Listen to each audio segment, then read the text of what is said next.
Welcome back to Public Art 101. This is session 10, our final session. We're going to talk about celebration and evaluation. So here you are. You've done all of this hard work. You had an idea, you brought teams together, you supported that idea by finding an artist who developed an even more clear idea that you then designed, put into the ground, installed. Oh, what a beautiful thing. It's there, but it's not over. Let's celebrate all the hard work you did. Bring your community back together, share the stories, talk about what happened, do an evaluation process, learn from what happened so that you can do it all again, even better next time. So some of the ways that you want to celebrate and evaluate your project are through documentation. So documenting your project with video and photos. You want to celebrate your project and communicate about it, sharing all the stories that went into the development of that project. You want to evaluate your project so that you understand what went wrong and what went right and how you can plan again for the next one. We're going to look today at some common risks and pitfalls at the end of your project that you should keep in mind. And then we're going to talk about where to go from here. I'm returning to Nicole Wolf and the resource guide that she provided for us, and you'll see that she included an entire page about celebration. You gotta have it. It's that opportunity for people to really look at the project, come together, understand the process that made it happen, meet the artist, which everyone loves to do, and really take that time to honor the work that went into it. Document your work. People love process and behind the scenes stuff, especially if there is community engagement involved. Make sure you have as many photos as possible, make the photos as high quality as possible, and then really get some amazing photos of the work once it's installed so that even if people haven't been by that site, they're going to want to go there. Do you remember way back when, in our very first session, when we talked about why you do public art in the first place? It's that opportunity to bring people to a site. There's a little bit of arts tourism, a little bit of interest, get to know your community, share some stories, and be invested and connected into the world that we live in. The more that you have that documentation so that you can get that word out there and share the stories, the more people are going to feel that sense of connection.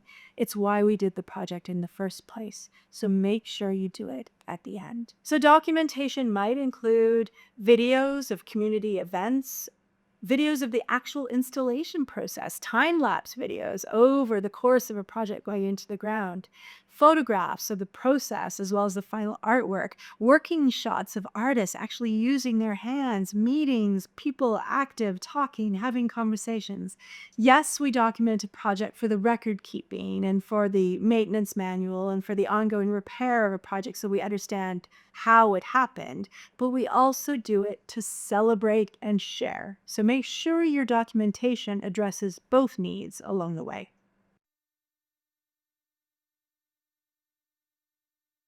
It's important to do celebrations because especially our the people we engage with, they didn't see the final artwork until they came to that. And so they saw like a draft of what it would look like, which was like a small piece of paper and then some they gave some feedback. But then to reveal it with community and say, wow, this is the piece of artwork, which is like 20 feet high or something like just a big piece of artwork that's on the wall. And just celebrate all that work that was done. Um, and then also with family members, because we can bring our families and our friends to say, hey, we made this thing and then now it's on the walls and this is going to be here for a long time. And it's celebrating a lot of different things, a lot of different cultures. So to bring people together over food, as we love to do, it just felt right. It's definitely an amazing time to be proud and happy and just it's very satisfying to see just the amount of faces that were part of it. It was just an amazing time. Yeah, and we still get feedback. Yeah. Like we get tagged on Instagram, we get like Facebook, and then when I know that when we have friends come into town or visitors from out of town, anybody in the Filipino community, they'll bring them to our murals to show them the work that we're doing, which is super exciting. Yeah, it's really fun to just close everything off after a process like that because it very much so just portrays how it shows all the work that you've done is worth it, and like seeing all the reactions of all the people and all the smiling faces, and just the joy of coming together, similar to when we first did, I guess, started our community engagements. It was especially for this one specifically because it's been a few years, and it was a few years in the making. So we had so much built up excitement from start to finish. The celebration of an artwork is often called an unveiling event, which is a little bit of a misnomer because very rarely do you actually have a veil that is removed from a public artwork, although it does happen from time to time. It's an important part, though, of engaging the public because it shares the story and it honors the making of that artwork. It brings people together all at once. So what happens over the course of a project is often the public is engaged in different ways throughout the course of the project or in different phases of the project, and they don't actually get to connect or hear from each other. And so it's an opportunity to bring together all of the people who contributed to the project and actually have them all meet, share stories, remember, ask questions, and really honor the contributions that everybody made. Yeah, for the celebration, most of my family members and friends were present, and also the community members. It was maybe a little bit short announcement. Maybe the time was very short. Maybe it could have been way bigger than what had happened that day. But I was very happy because the support I got from everyone there. My family and friends, they came with a traditional costume. Because it's my success is their success. Because the representation matters.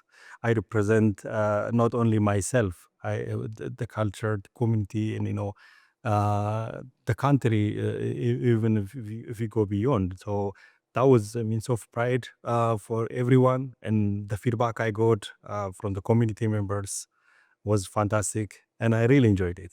It was very, very wonderful opening. Yeah. Celebration and documentation are connected to communication. So it's a way of storytelling and sharing and collecting information about the process. But formal communication should probably come from the commissioning organization. So if you're working for a big corporation or government, they have to do their communications their way. But there are other people who can communicate too. So as an artist, you're also allowed to communicate about your project. That's considered a normal part of administration or business or advertising for the work you do. So you want to share your stories from different perspectives and from different angles so that there's lots of different versions of how that story is celebrated. As a community group, really accessing your community, sharing the stories through your social media networks, through your newsletters. These are ways to get the word out.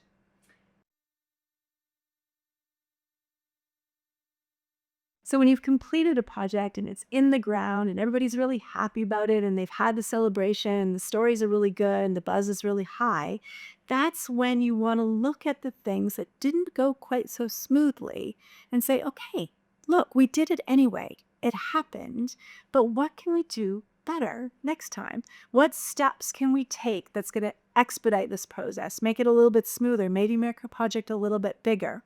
So you bring together your group and you have a conversation. That's all it is. You talk about the things that worked.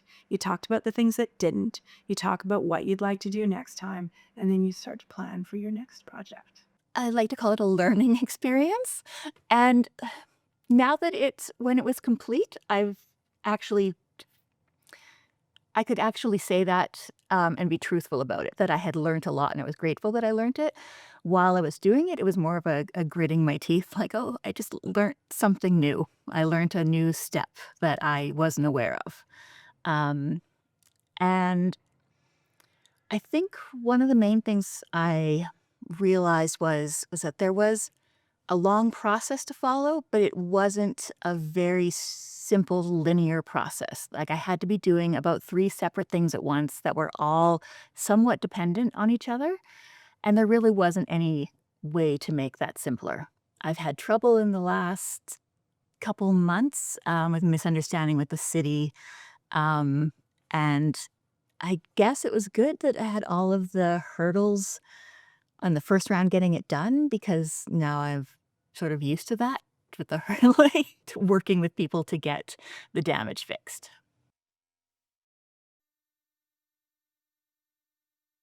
So, the reason this is our final session is that celebration and evaluation is a common risk and pitfall. People forget to do it. They forget to celebrate their work, they forget to evaluate their work. And so then what happens is artworks are installed into the ground in the public realm. The public suddenly has something that they're looking at, and they have no information or background about where it came from. So that is a risk. Anytime you put something in the public realm and people don't know where it came from, you have the opportunity for complaint or concern. The more that you can share information and share the story and get ahead of that, the more likely people are to be receptive to the work that you've put within their community.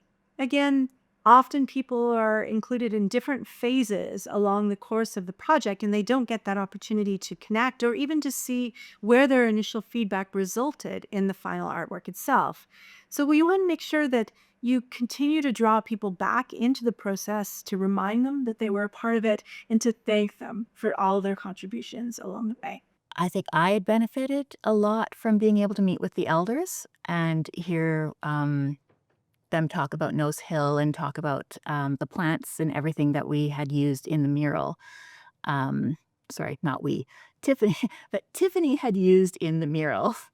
Um, and it was good to be able to bring them and have them talk to the community.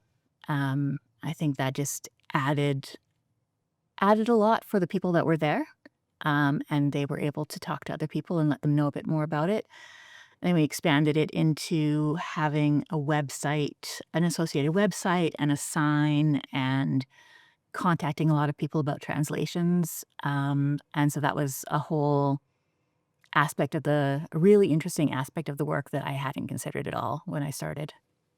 A lot of times people think that people don't want to know the process in the background. They really almost see the completion of the artwork is the achievement in itself.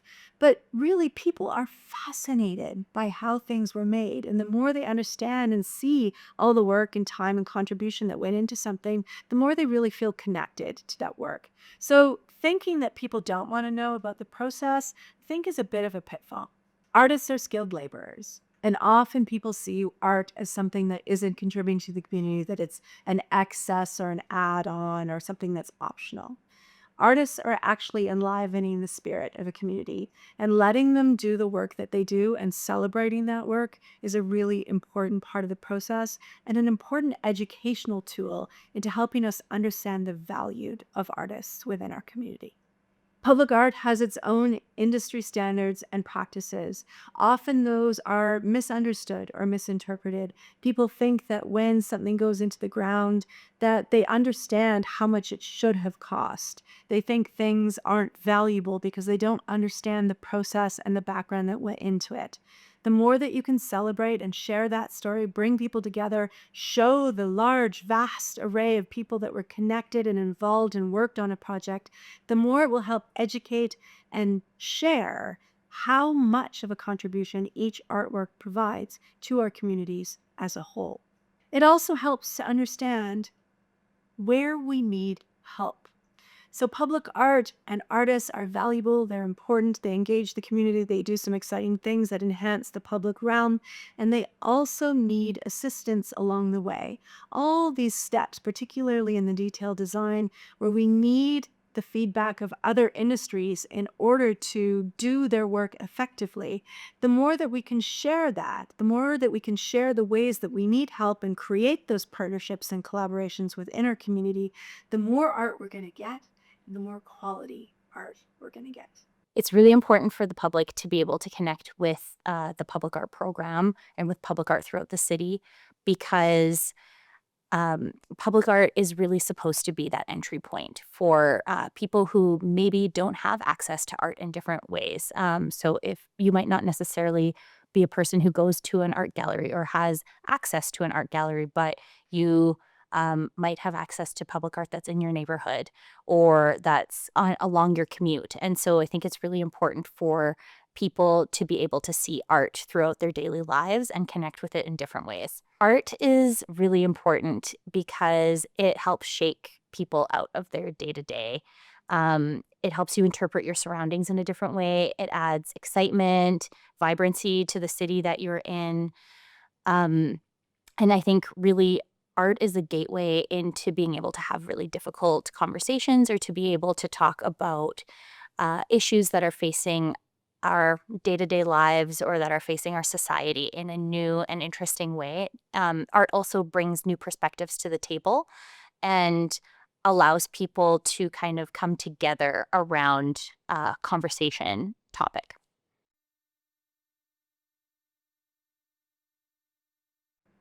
Okay. So you celebrated your work, you brought everybody together, you talked about what went wrong and how you're going to fix it next time. Where do you go from here?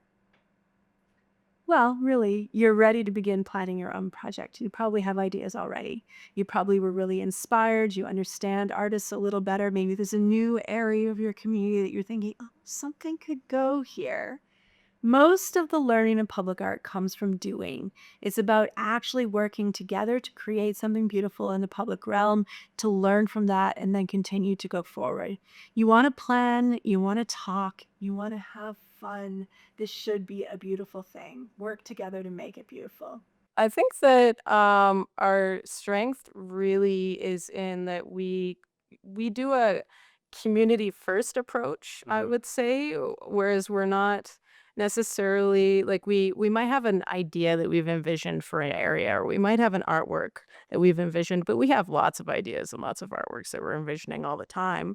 But we like to work with the community first to see like what would you guys want or where would you want it? Or if we see a space like a wall for a mural and we're like, oh, this wall's fantastic and it does have an issue already and it does need help. Then we can talk with the community members and be like, what would you think of doing something with this wall? And what would you want on it? Like what speaks to this area or this wall or this place? But more than anything, know that we're here to help you make that a reality. So please reach out to us at any time if you have questions. Public art at calgaryartsdevelopment.com. The link is on landing page. We're here to help you realize your public art projects and to support you in every step along the way. Thanks for being here with us. It's been a really fun journey. I want Calgarians to fall in love with public art, and I know many do. And so many other organizations, not only the city, undertake and purvey public art. That should tell us something, right? And so I want us to be a part of continuing and multiplying and building on the excellent tradition and strength of the work that exists here. Because we have the great privilege and honor of being surrounded by artists every day, in the office, outside the office, in the span of our work. And and it was one of the things that really convinced us that our ability to help deliver a public art program on behalf of the city of Calgary was absolutely because of the strength of the relationships that I believe we have and that we really try hard to foster with artists and community. So, particularly for artists, when you hear me say putting the public back in public art, know that it is grounded in a foundation that says, when we look at the arts ecosystem, artists are the keystone species, like the buffalo is in the natural system here in this territory. So nothing in our world happens without acknowledging the keystone species that are artists in our community, whether that's public art, whether that's other forms and other disciplines, and more importantly, in the expression of, right? Artists are our storytellers, artists are our meaning makers. Imagine if in that context, when we put the public back in public art, that part of this is making meaning, helping us tell our stories, and having it displayed and featured in the public realm. How amazing and incredible is that? And that's how we will build and strengthen that keystone species. That is, all of you are taking part in these videos.